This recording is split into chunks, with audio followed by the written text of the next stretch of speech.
Breaking news. దగ్గతర్తిలో green field విమానాశ్రయ అభివృద్ధికి ఆంధ్రప్రదేశ్ కేబినెట్ గ్రీన్ సిగ్నల్ ఇవ్వడంతో ఈ ప్రతిష్టాత్మక ప్రాజెక్టు ముందుకు సాగుతోంది.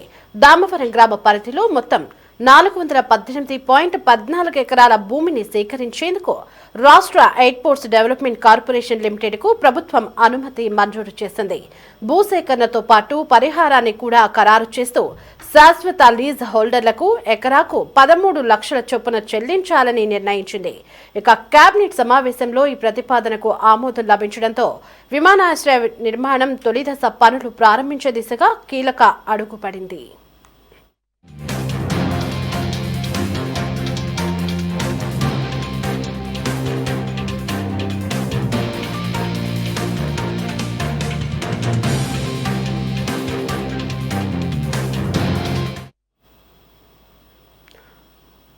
దగ్గతర్తిలో గ్రీన్ ఫీల్డ్ విమానాశ్రయ అభివృద్ధికి కేబినెట్ గ్రీన్ సిగ్నల్ ఇచ్చినట్లుగా మనకి సమాచారం అందుతుంది. ఇదే అంశంపై మరింత సమాచారం మా కరెస్పాండెంట్ రామకృష్ణ ఫోన్ ఇన్ లో అందించడానికి అందుబాటులో ఉన్నారు. రామకృష్ణ, అప్డేట్స్ ఏంటి?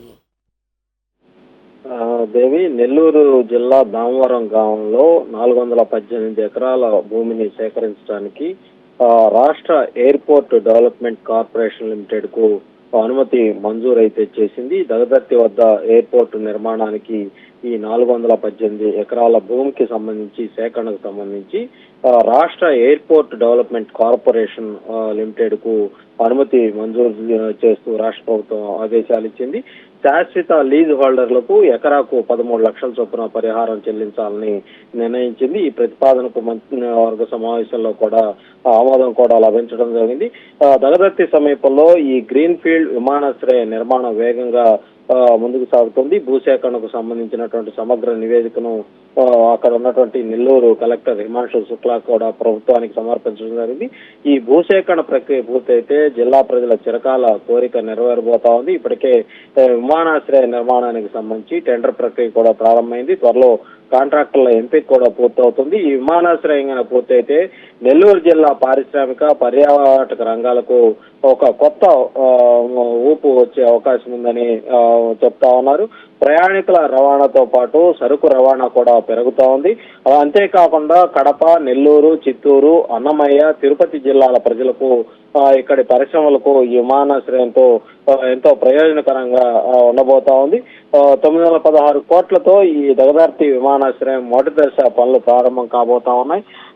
ఏపీ ఏడీసీఎల్ రాష్ట్ర విమానాశ్రయాల అభివృద్ధి సంస్థ ఈ ప్రాజెక్టును పీపీపీ విధానంలో చేపట్టాలని ఇప్పటికే నిర్ణయించింది. ఆ మేరకు దీనికి సంబంధించినటువంటి టెండర్ ప్రక్రియ మొదలైంది. నిర్మాణ సంస్థతోటి 15 ఏళ్ల పాటు అమల్లో ఉండేలా ఒక రాయితీ ఒప్పందం కూడా కుదుర్చుకోబోతా ఉన్నారు. ఈ దగ్గతర్తి విమానాశ్రయ అభివృద్ధిని ప్రతి 15 ఏళ్లకు ఒక దశగా విభజించారు. ప్రతి దశలో కూడా మూలధన ఖర్చుతో పాటు భవిష్యత్తులో పెరిగే ప్రయాణికుల రద్దీ, కార్గో సేవలకు అనుగుణంగా ఏర్పాట్లయితే చేయాలని కూడా ప్రతిపాదించడం జరిగింది.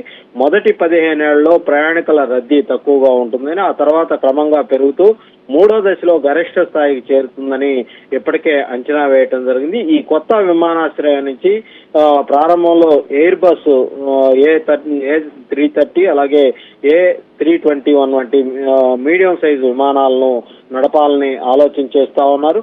ప్రస్తుతం ఒక రన్వే నిర్మాణానికి సంబంధించి ప్రణాళికను సిద్ధం చేశారు. పీపీపీ విధానం ప్రభుత్వంతో పాటు ప్రైవేటు సంస్థలు కలిపి ఈ పెట్టుబడి పెట్టి విమానాశ్రయాన్ని నిర్వహించే ప్రాజెక్ట్ ఇది. ఇలా చేయటం ద్వారా ఎయిర్పోర్ట్ వేగంగా పూర్తవుతుందని కూడా రాష్ట్ర ప్రభుత్వం భావిస్తా ఉంది. ఈ దగ్గతర్తి విమానాశ్రయం కనుక అందుబాటులోకి వస్తే నెల్లూరు జిల్లాలో పెట్టుబడులతో పాటు ఉపాధి అవకాశాలు పెరుగుతాయన్నటువంటి అంచనాతోటి రాష్ట్ర ప్రభుత్వం ఉంది. ఒక రకంగా చెప్పాలంటే నెల్లూరు జిల్లా దగ్గతర్తి ఎయిర్పోర్టు నిర్మాణం అనేది ఒక కీలక ముందడుగని ఆ ప్రాంతానికి సంబంధించినటువంటి రాజకీయ నేతలు అంతా కూడా భావిస్తున్నటువంటి పరిస్థితి ఉంది. Devi. Right Ramakrishna, thanks for the updates.